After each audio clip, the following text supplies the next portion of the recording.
This is where your dopamine neurons are. Again, I don't see the habenula, must be kind of done by now.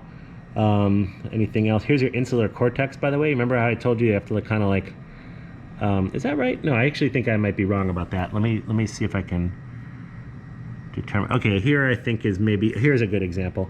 So here, if we were to imagine pulling this apart from this and pulling them kind of aside like that, you'd be able to see that there's another bit of cortex here deep. That's what I was talking about with the insular cortex. Here again, hippocampus, we've been there. Here's a little bit more of the hippocampus, another clear view of the substantia nigra on both sides, getting more into the brainstem. Here's kind of like your periaqueductal gray, and your raphe is going to be right around in here as well, where the serotonin neurons are. Here's a really far back, the very back of the occipital cortex, visual cortex. You can see a lot of cerebellum here, and then the brainstem on the bottom. Here's a rat in comparison.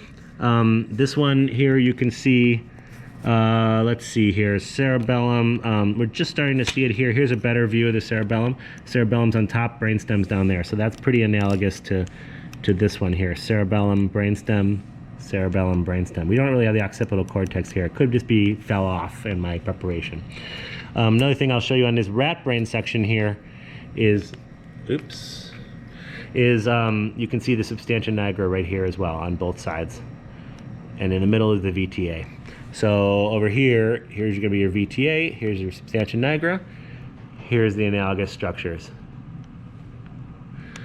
Okay, another thing I just wanted to show you really quick is hippocampus of the rat. Looks a lot different than the hippocampus here, which is on the bottom as it is in humans. You have that in the temporal lobe. Here in the rat, it's on the top. I think we talked about this in the anatomy lecture, at least for some of you, but this has to do with developmental factors, basically. I think we discussed this. So you have your hippocampus up here on the top. You got that same jelly roll structure to it. Here's your habenula, by the way, right underneath it, right on top of the thalamus. Here, this is the midbrain. This would have been inside of here. It just fell off when I was preparing it. So this is the exterior part. Here's a bit of the amygdala, probably your hippocampus.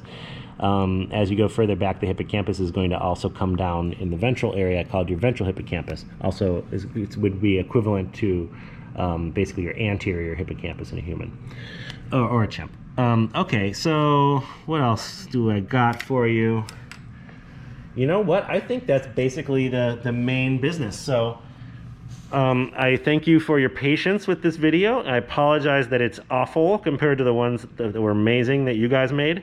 But I hope you get something out of it and don't feel ripped off by me for neglecting giving you the video I promised you all quarter. I hope it was worth the wait. It was great talking to you guys, having you this quarter, and please let me know if you have any questions about the test or anything like that. Otherwise, I will see most of you in the spring. Cheers.